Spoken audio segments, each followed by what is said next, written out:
گزشتہ برس 15 جولائی کو ترکی میں منتخب حکومت کے خلاف مغربی اشاروں پہ فوجی بغاوت کی گئی، جس کو وہاں کی غیور عوام نے بھرپور مزاحمت کے ساتھ کچل دیا، اور یہ ایک شاندار اقدام تھا ترک قوم کا۔ اس سلسلے میں بہت سارے لوگ ٹینکوں تلے روندے بھی گئے اور انہوں نے قربانیاں بھی پیش کی۔ 1 سال گزرنے کے بعد اس دن کو ترک سربراہ رجب طیب اردگان نے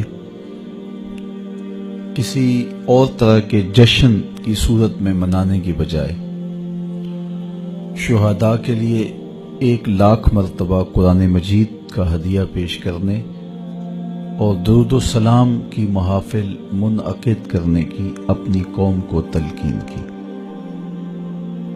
تو آج سارا دن قرآن مجید کی تلاوت چلتی رہی اور درود و سلام کا ہدیہ بارگاہ رسالت مآب صلی اللہ علیہ وآلہ وسلم میں پیش کیا جاتا رہا۔ ابھی تک یہ سلسلہ وہاں ترکی میں جاری ہے۔ ترکوں کے ساتھ پورے عالم اسلام کے دل دھڑکتے ہیں، اس لیے کہ انہوں نے ایک طویل عرصہ عالم اسلام کی قیادت کی، اور جب ترک حکمران تھے تو امت مسلمہ باوقار زندگی گزار رہی تھی، لیکن پھر اغیار کی سازشوں نے مسلمانوں کو تقسیم کرنے کے لیے جغرافیائی تعصب کو ابھارا۔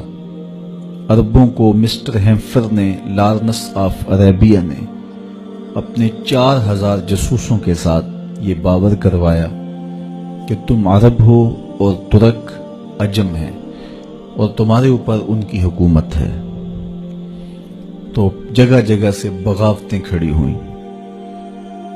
تو ترکوں نے یہ سوچا کہ ہم بالخصوص حرمین طیبین میں قتل و غارت نہیں کریں گے، اور انہوں نے پسپائی اختیار کر لی، اور پھر مختلف ٹکڑیوں کے اندر امت مسلمہ بانٹ دی گئی۔ یہ جب ان کی پسپائی ہوئی اور سلطنت عثمانیہ ٹوٹی، اس وقت پاکستان نے بہت زیادہ حصہ لیا۔ اس وقت پاکستان تو نہیں تھا، متحدہ ہندوستان تھا، تو یہاں تحریک خلافت چلی۔ ترک آج بھی بر صغیر پاک و ہند کے لوگوں کو قدر کی نگاہ سے اس لیے دیکھتے ہیں کہ یہ کھڑے ہوئے اور خلافت کی بحالی کے لیے انہوں نے کوشش کی۔ اقبال خون کے آنسو رویا، دیکھ مسجد میں شکست رشتہ تسبیح شیخ، اور بت کدے میں برہمن کی پختہ زناری بھی دیکھ، چاک کر دی ترک نادان خلافت کی قبا، سادگی مسلم کی دیکھ اوروں کی عیاری بھی دیکھ۔ تو وہ ایک دردناک وقت تھا، ایک دکھی زمانہ تھا جب امت مسلمہ یتیم ہو گئی اور ان کی وحدت پارا پارا ہو گئی۔ اتا ترک نے، جو کہ نمائندہ تھا ان لوگوں کا، ترکی کے اندر مذہب کی تعلیمات کو مسخ کیا۔ پھر وہ وقت بھی آیا کہ وہاں داڑھی رکھنا جرم قرار پایا، عورت کے لیے برقع پہننا جرم قرار پایا، اور اسلامی تشخص کو مٹایا جانے لگا۔